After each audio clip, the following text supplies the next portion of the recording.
Assalamu alaikum. Welcome to Who is Who on Al Hikmah TV 24/7 online. It's really a pleasure, it's a blessing, and an honor and privilege to have with us in the studio Rabbi Mark Weiner. Welcome to the show.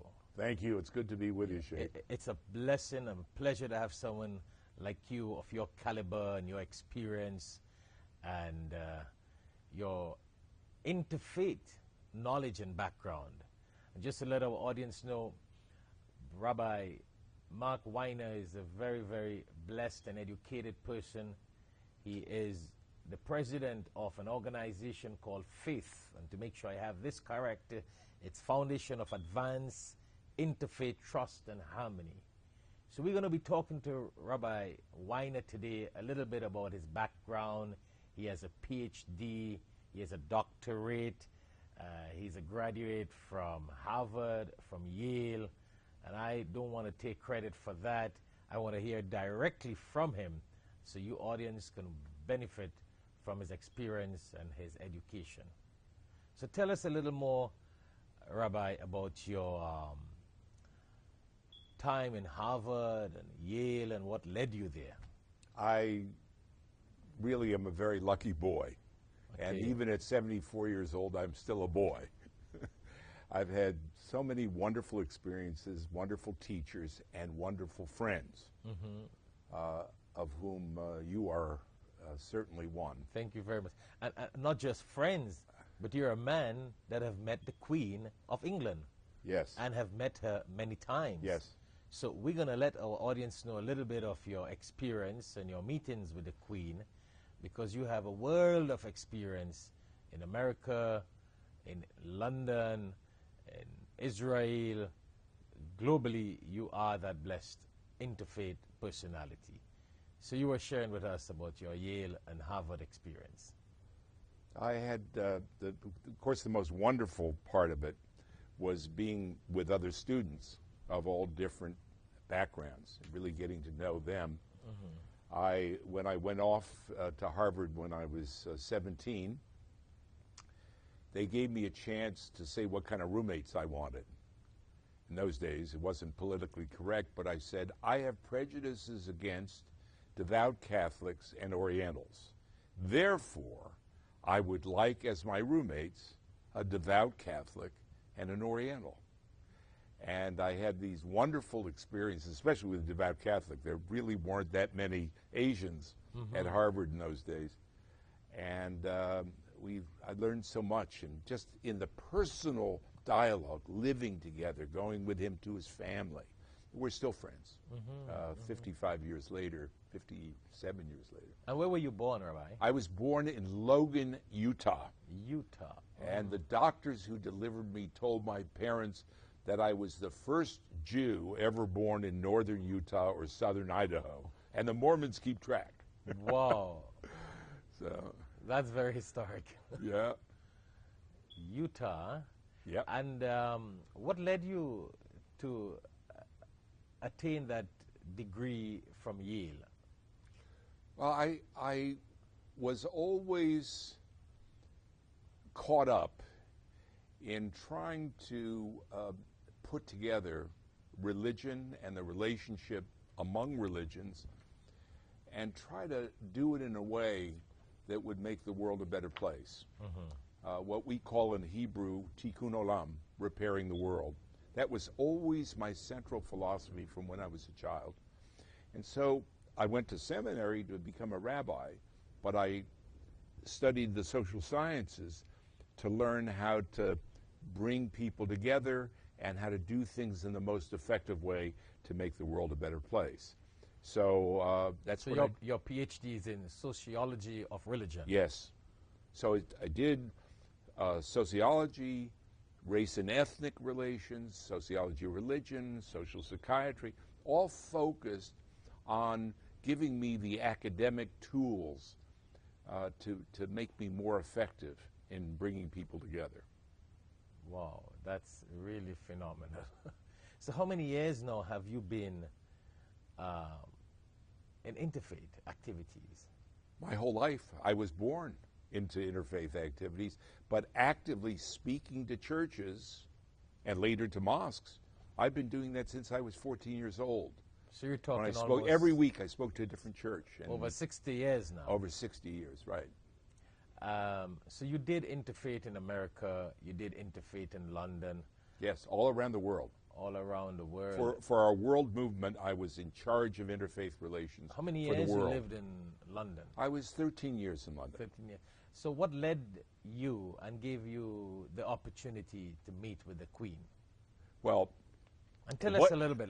Our viewers will probably, it wasn't because I'm such a terrific guy or because the position that I had as the senior rabbi of the West London Synagogue of British Jews, just by position, I was the closest thing to being the head of non-Orthodox Jews for the United Kingdom, for Great Britain, and for Europe.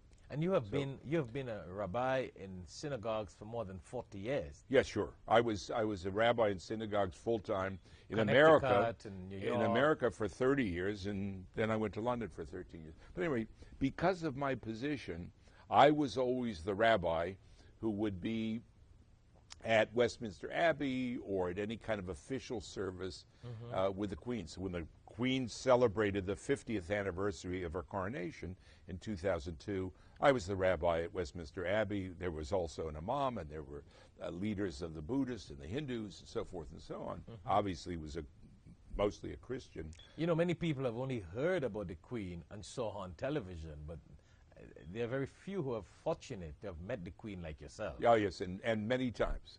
And it is a wonderful experience to do so, because she's really much more than she ever appears in public. She's really a very warm and friendly person. Not many people would say that about her. I remember on 2 occasions, I not only met with her, but my wife did. Okay. And my wife is 5'2". I used to be 6'5", but I've shrunk down to 6'3". Oh. My wife is 5'2", and she was eye to eye with the Queen. So the Queen is a little woman, but they had a great time, woman to woman. When you are talking to the Queen, she makes you feel that you were the only person in the world. That may be only 15 seconds. Right. And she moves on to somebody else. But she has this magical ability to do that, to relate to somebody else, no matter who it is. Maybe that's why she's a queen. Well, she's a queen because she was born to it. Yes, that whole story. She inherited, but she happens to be blessed with of ability. Absolutely top ability to do exactly that. And she loves being queen. So, a lot of other people, it would be a chore, but she really loves it. What is her perspective about Muslims and Islam? Well, honestly, she and I never had that kind of a discussion, but one of the things But with your experience and looking at her modus operandi in well, England. I will part of the problem is that the Queen is handled by people in the palace. And when she was approaching her 50th anniversary of the coronation, I was meeting with the Muslim caucus in Parliament just after 9/11. The friend of mine was the chaplain to the House of Commons. It was an Anglican priest in the Church of England. And the Muslim caucus had never met with a rabbi. So I met with him. And I pointed out to them that the Queen had never been in a mosque. She'd never been in a synagogue. She'd never even been in a Catholic church while services were going on. She had only once been in a Catholic church, and it wasn't for a service. She'd never been in a Hindu temple. She'd never been in a Buddhist temple. And they said to me, they're members of Parliament, she will. And in the next few months, she systematically went to a mosque during prayers, to a synagogue during prayers, to a Catholic church, to the Buddhist temple, the Hindu temple. And when I saw her afterwards, I said to her, that was really something that meant a lot. I didn't tell her I did it. I said, that was really something that meant a lot to your subjects, Your Majesty. And she said to me, well, it was really something wonderful that I don't understand why I didn't do that before, but it was really very fulfilling, and being with the people and seeing them in worship and so forth. I had a similar discussion with the Princess Royal, Princess Anne, about the same thing. That was a much longer conversation. She said it was one of the things that she enjoyed the most in her role as the Princess Royal is going around to various houses of worship and being with the people, and that it was one, she really liked that a lot. It was great. No, that's great. So I think I tried to get the palace to do an iftar during Ramadan. I was never successful at that, but I did get to do a Passover Seder in Parliament with an imam from the Central Mosque and with the Bishop of London, and we had 150 members of Parliament who were there. That's very unique, Rabbi. I think that's very unique. Well, it was good stuff. They loved it. Everybody loved it. They found it so meaningful. So among the interfaith activities that you sort of were involved in London, or in England, if I want to put it that way, what was your involvement with the halal food in the schools? We had a situation where most of the children who attend Church of England schools in central London are Muslim. Now, Americans have to understand. What year are we talking about? We're talking about, I would say, 2007, 2006, 2005, in that period. And most Americans don't understand that the British government, because there's no separation of church and state, they subsidize all education. So the Muslim schools, the Jewish schools, the Christian schools, I don't think there's a Buddhist school, but there's a Hindu school, all of them receive government support, just as if they're public schools. Okay. And the Church of England schools are generally regarded as the best schools. And over half of the children in the Church of England schools in central London are Muslims. Not that the Muslim population is that great, but it's much less than most people think. Muslim population in the United Kingdom is roughly 2.5% to 3% of the population. But in central London, and for the schools, a disproportionate. So the Muslims chose to send their children to the Church of to England the Church of England schools because they're the best. Yes. And of course, these are they said they can be very selective. About half of the Muslim parents really cared a lot about halal, and so they petitioned the schools to serve halal food. They have a school lunch program. They even have school breakfast, which the government pays for. But when the Muslims went to the Church of England schools, they said, well, we're a religious institution. Why should we get involved with your serving, with your children wanting halal food? So I had a wonderful friendship with the Church of England priest, who was the head of the Church of England for London. And I said to him once, day at lunch, we were talking about the issue, and I put my arm around him, and which a rabbi could do this, and a priest couldn't do this, and a mom probably couldn't do this either. So I put my arm around him, and I said, come on, Bill, what would Jesus do? And he broke into a huge smile. He said, that you got me. I will work it out.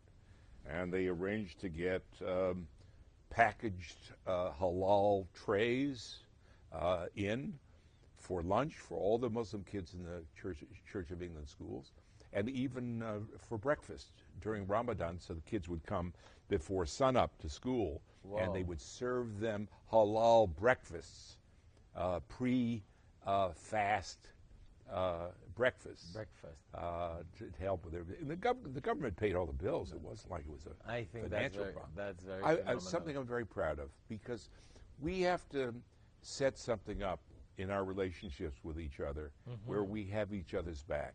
we stand up for each other. Yes, We yes. work with each other. We can be wonderful friends, but we have to stand up when somebody else has a need. And I really, I always have that perspective that religious leaders, and I believe that very strongly, religious leaders need to voice their opinion and explain to political leaders, if need be, the importance of these kind of services to the community, because political leaders are the people who are there to make policies and serve the country and the people. But because religious leaders are the clergy members, if I want to put it in that way, of the spiritual aspect of people, and you need that understanding with the political leaders and the spiritual leaders so they can better serve the communities. What do you think about that? Absolutely. I think it's very important for us to speak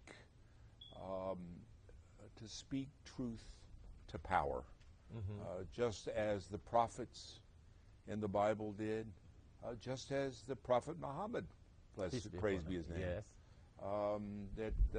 That was something that he did and that he believed in, and doesn't matter what country it is, what religion it is, we all have a responsibility to speak out from our religious perspectives on what's going on in the society, and that still separation of church and state, but separation of church and state means that the government is not to be involved in religion. It doesn't mean that religion shouldn't try to influence government. Right, yeah. I think you're totally right when it comes to that. The separation of church and state has always been a sort of misconception in the minds of people. What do you think about that? Yes, it is a misconception. There's a lot of misunderstanding. I think actually it's a tremendous advantage having separation of church and state. In England, a lot of times people in the Church of England would say to me, it's not so terrific being the established religion. At least when there's separation of church and state, every religion has to stand on its own, has to get its own resources. The government doesn't subsidize the church in England, but the Queen is the head of the Church of England. That's one of her roles. And the Bishop of London is her chaplain. And whenever something happens that's religious, it's going to be at Westminster Abbey, which is the royal family's cathedral. So it is an establishment of religion, but it's not such a good thing. Yeah, because from a realistic point of view, with the separation of church and state, it gives the religious leaders more power, if I would think, to run their religious institutions without politicians getting involved and making man-made laws into the religious institutions. Absolutely, and there shouldn't be a confusion between what are man-made laws and what are religious laws. They shouldn't. People should be able to integrate in a society but not give up their beliefs and their traditional practices. You know, so I want to touch on a little bit of your interfaith activities here in the United States of America. But I think we should go on a short break. And when we come back, I would like you to share with our audience your perspective on what do you think, looking at the present situation in the United States of America, Muslims and Jews, or religion, interfaith on the whole in America with the present situation, the new administration, maybe some of the statements that President Trump makes, how does that affect people? How does it benefit people and the country? So it has been a pleasure to have with us in the studio, in Al Hikmat studio, Rabbi Mark Weiner, a man who has met the Queen, a man who is a graduate from Harvard and from Yale, a man with a degree, a PhD in sociology and religion. He has been really blessed, and we are blessed to have him with us in the studio. So stay tuned. When we come back, we're going to talk a little bit more with Rabbi on his experience and his advice on the present situation with Muslims and Jews and interfaith in the United States of America. Assalamu alaikum wa rahmatullahi wa barakatuh. Due to the negative propaganda against the Quran and the Holy Prophet Muhammad sallallahu alaihi wasallam, it has become imperative upon us to spread the message of the Quran, inshallah. Therefore, Al-Hikmat kindly requests your support to pledge and sponsor 100,000 Quran drives on CDs. Join us sponsoring Qur'ans on CDs for free distribution fi sabilillah for Muslims and non-Muslims worldwide. You can also sponsor on behalf of family members and relatives that have passed away as Sadaqah Jariyah. Assalamu alaikum wa rahmatullahi wa barakatuh.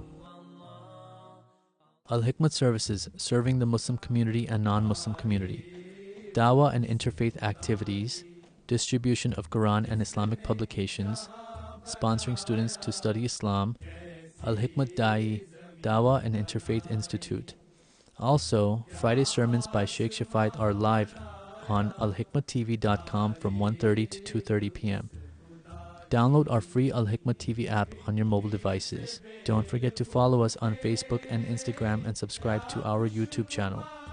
Feel free to donate to Al-Hikmat Dawah services online with a credit card or PayPal at alhikmat.com. For more details, contact Al-Hikmat office at 1-800-804-0267 or our local number 954-986-0158 and visit us at www.alhikmat.com. Jazakallah khair. Al-Hikmat has been serving the Muslim and non-Muslim communities for the past 30 years through the publishing and distribution of Islamic literature and radio, and also TV programs plus interfaith activities.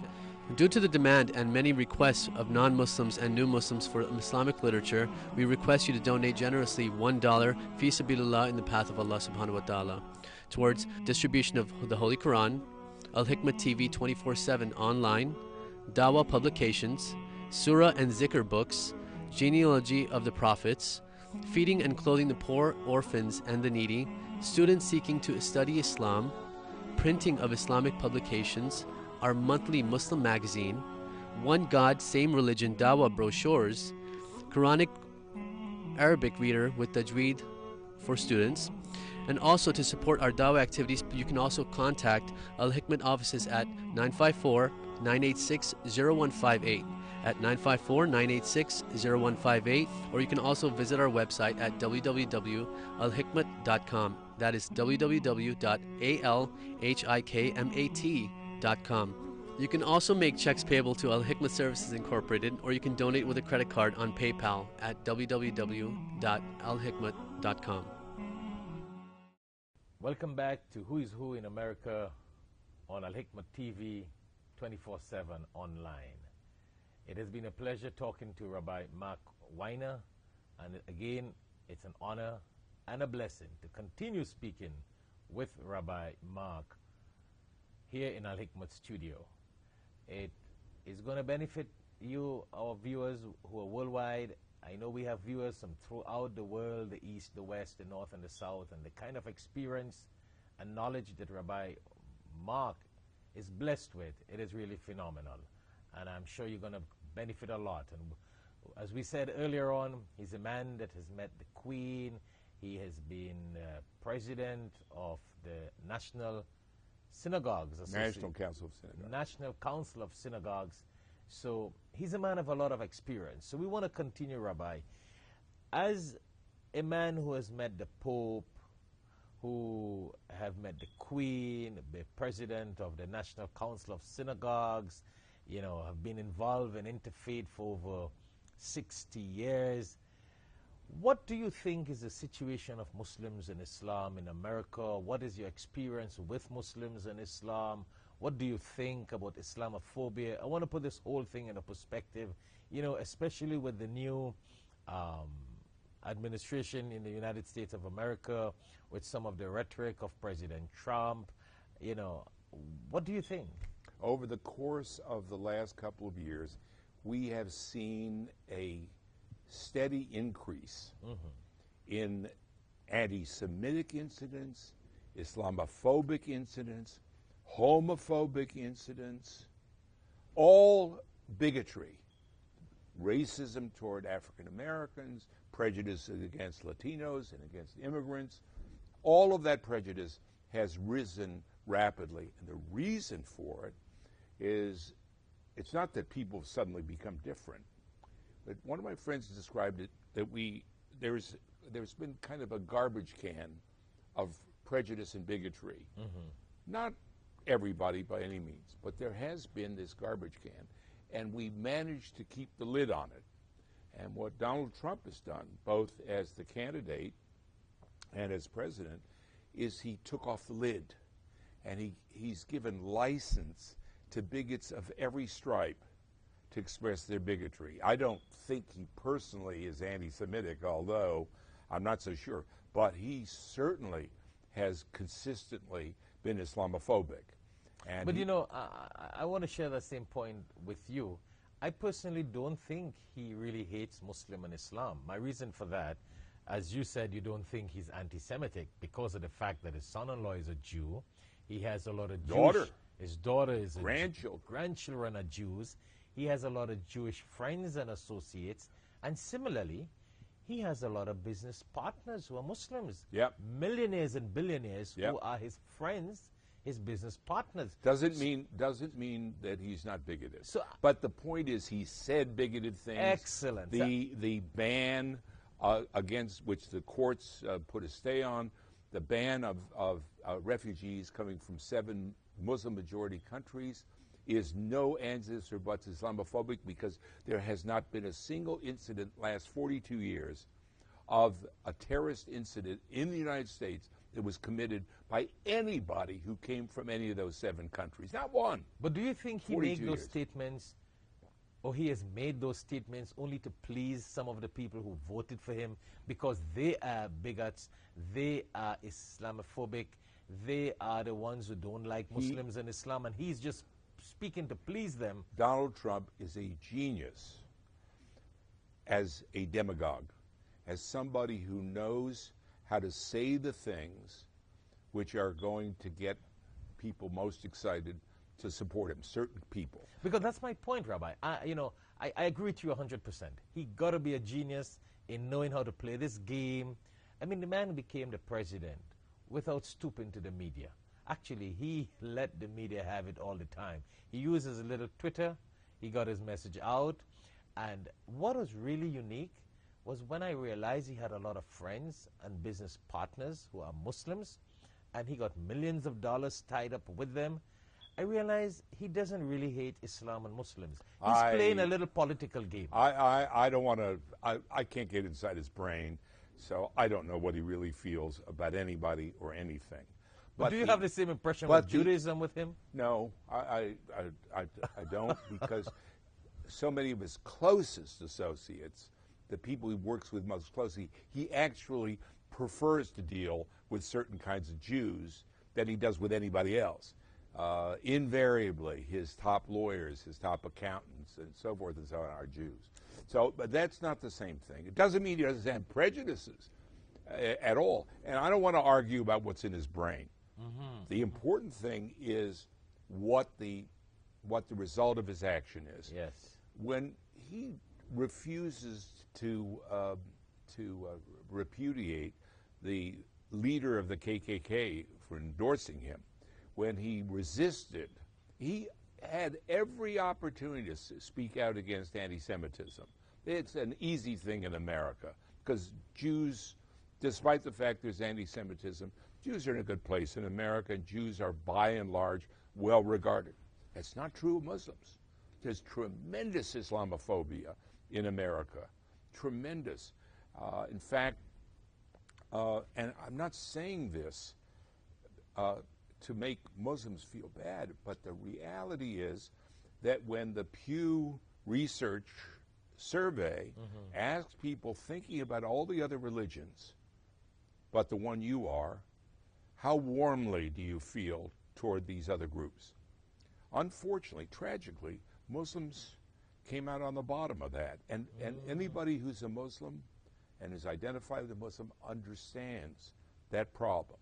I feel a responsibility as a Jew, as somebody who's combated anti-Semitism my whole life.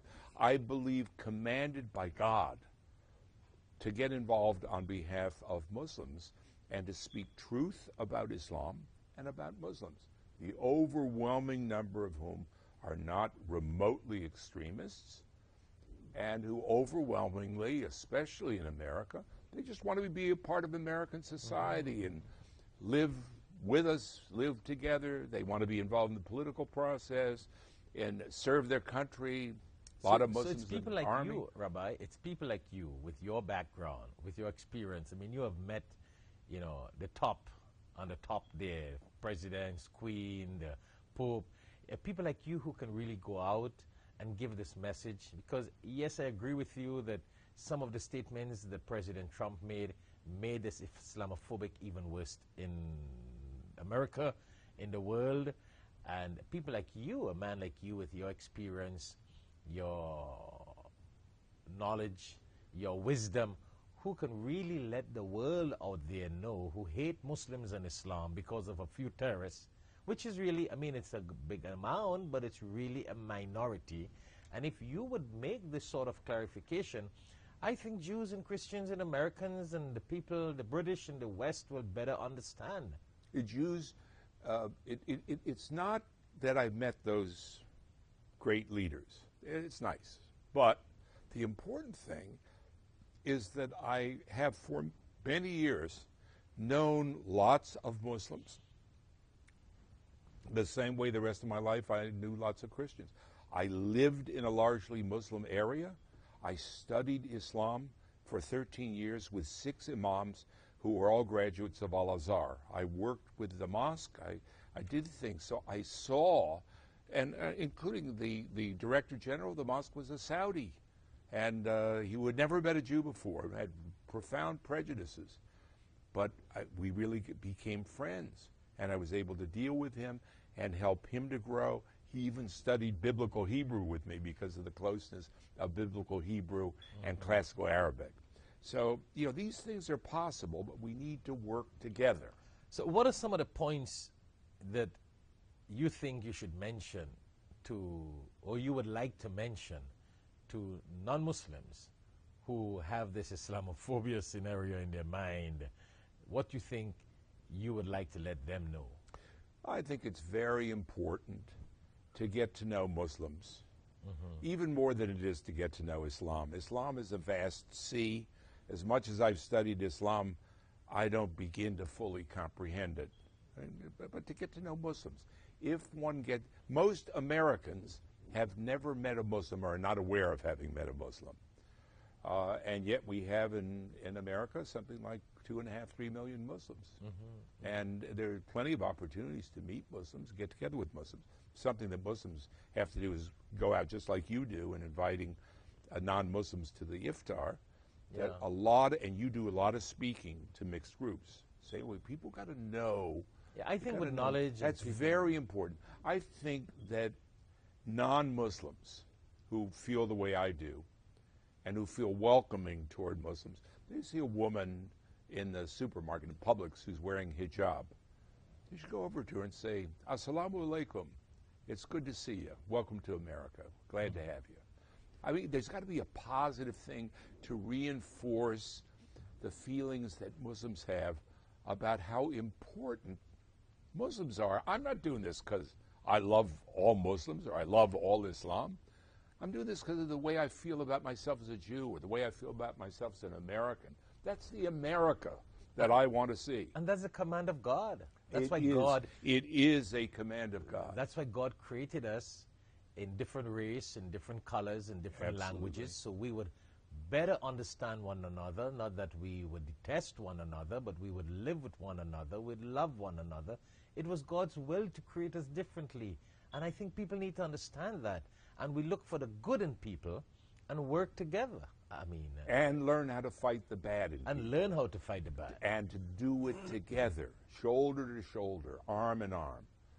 That's essential. Before we started the show, Rabbi, you mentioned that you came to know about Islam in Israel. You want to share a few words on that? That's interesting. Yes, it's an irony.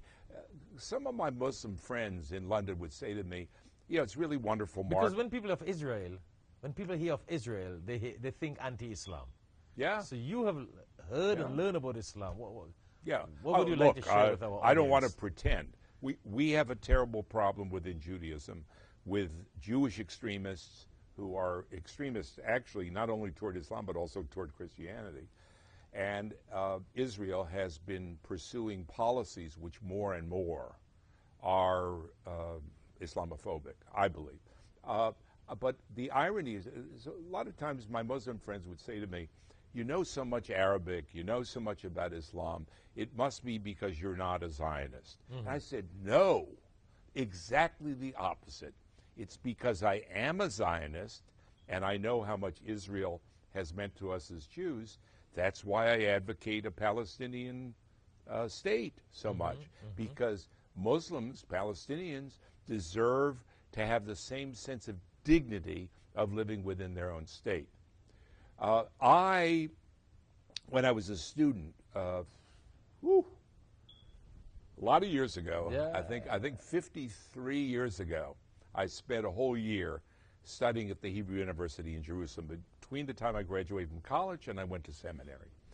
And it was Israeli friends of mine who got me to love Islam and to meet with Arabs and to get to and the irony is that Israel, where there are so many problems of relationships among all of us, the one place which is holy to all three Abrahamic religions, that with all of the problems, it's also the place where there's the highest concentration of Jews, Christians, and Muslims who are working for peace, who are working to build bridges to each other, and who are doing really good jobs. They haven't changed the society. So do you think the problem that exists in Israel with Muslims and Jews, is it just political? It couldn't be godly. It couldn't be religious. Oh, no.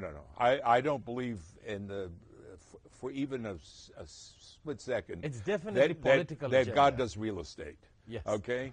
I think the problem, look, human beings, just like human beings have capacity to do evil, and it's very widespread, and it's part of human nature, human beings are also bigoted. And there is not a human being who ever existed who didn't have bigotry. The issue is to confront your bigotry, to face it, and to do something about it. I think, in fairness, the situation in Israel is partially a product of some really bad actors on the Arab and the Muslim side who used every opportunity to demonize Israel. No question about that. Definitely. Really, really a serious problem. I agree with you on that. From the Arab and the Muslim side. And, of course, there have been opportunities when peace could have been made.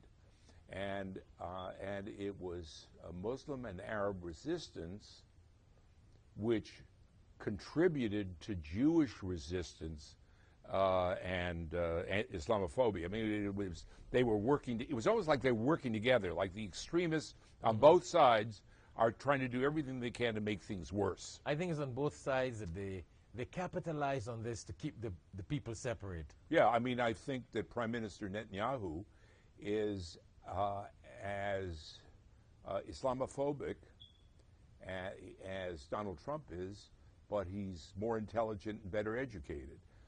He uses Islamophobia to increase his vote, because he's been elected and reelected. If he were running now, he'd get easily reelected. Because you got a lot of rabbis. You know, I've been there to Jerusalem on a world peace mission. Yep.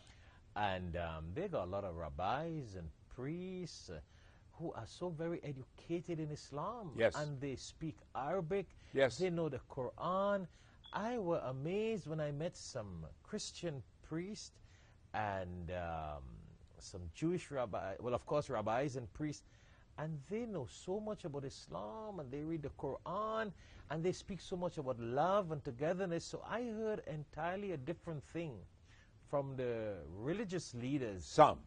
Well, from, yeah. There are as some, and there's some. To what I hear in the political arena. But don't make it all about politics. Religious leaders do not do this enough, and do not stand up to their own people. I made it very clear over and over again to my synagogue in London how important it was for them to get rid of their Islamophobia and to confront it. And we did things deliberately with the mosque to try to build those relationships.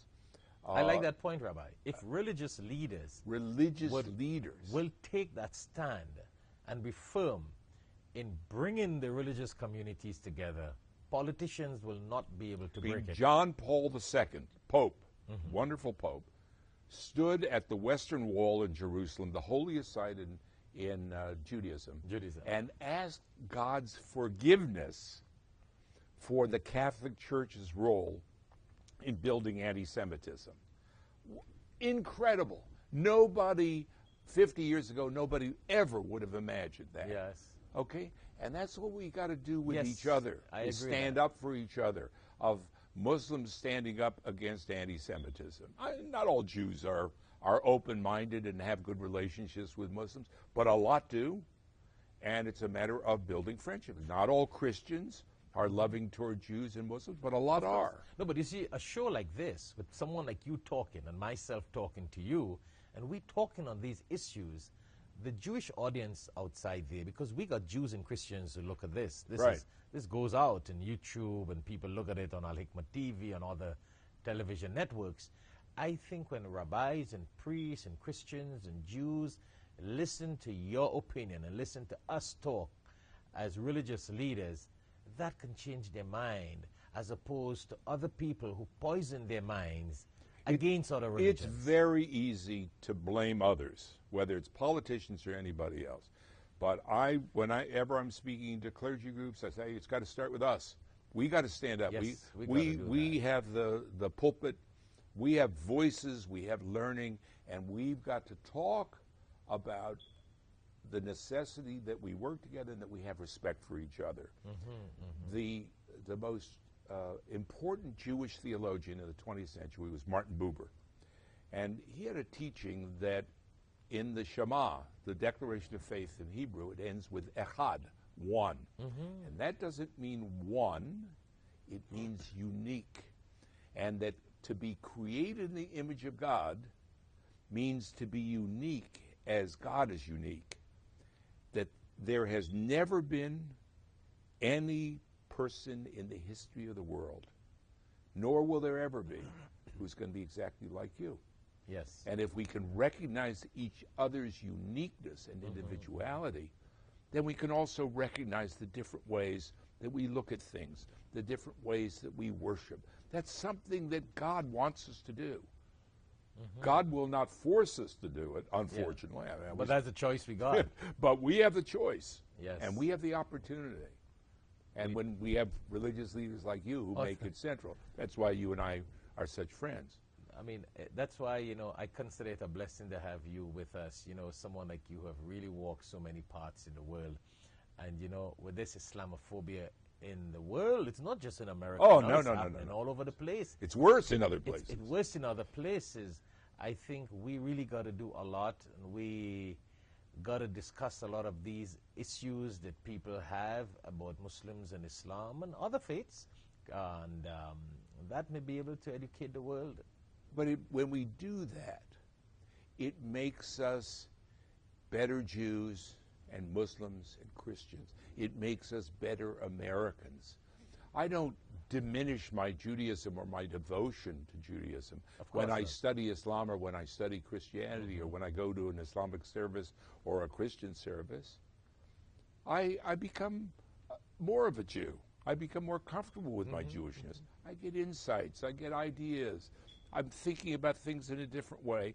And most important of all, I feel that I'm doing God's work. And, even on my side, Rabbi, there may have some people, and I mean, let's be very honest, who may think, well, why is he always talking with rabbis and priests and other religious leaders? Now, I have noticed, if I were to get up and tell Americans about Islamophobia, that doesn't make much impact. It's like, yeah, we expect you to say nothing more than that. That's that right. You should not be against Islam. But to hear someone like you say that, to hear a father, a rabbi, a priest tell Americans and the world that you should not have this Islamophobic sort of scenario around you and your lifestyle, that carries a lot of weight. And I think it has more impact, and that's why I think it's a great blessing to have you with us. Thank you. I'm really delighted. It's a pleasure. Well, we are running out of time, Rabbi, and I want to give you the last say what would you like to say to our audience? Again, take in mind we got an audience who look at this program worldwide.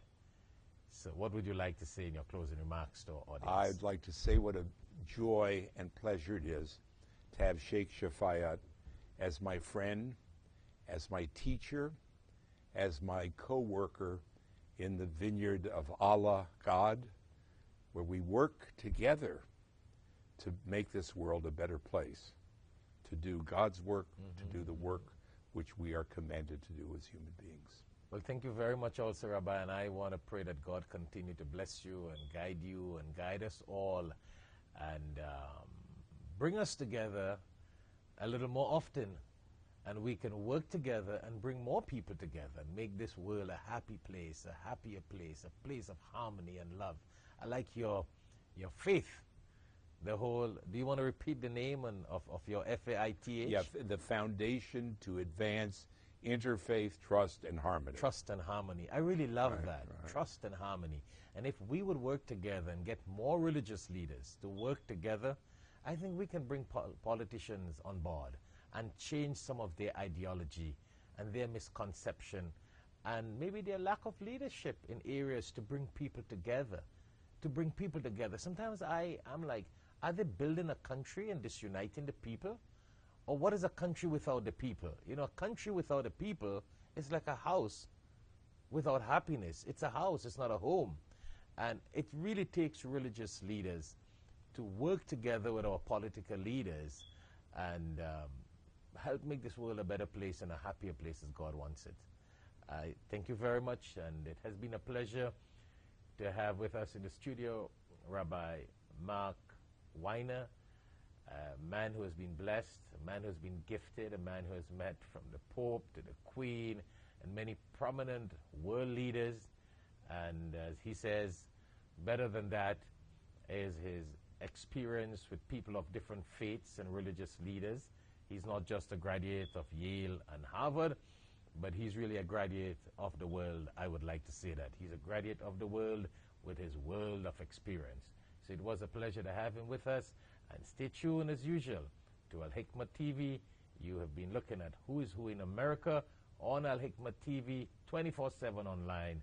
And we again were blessed to have with us in Al Hikmah studio Rabbi Mark Weiner. Thank you very much, and thank you very much, Rabbi. Assalamu alaikum. Allah.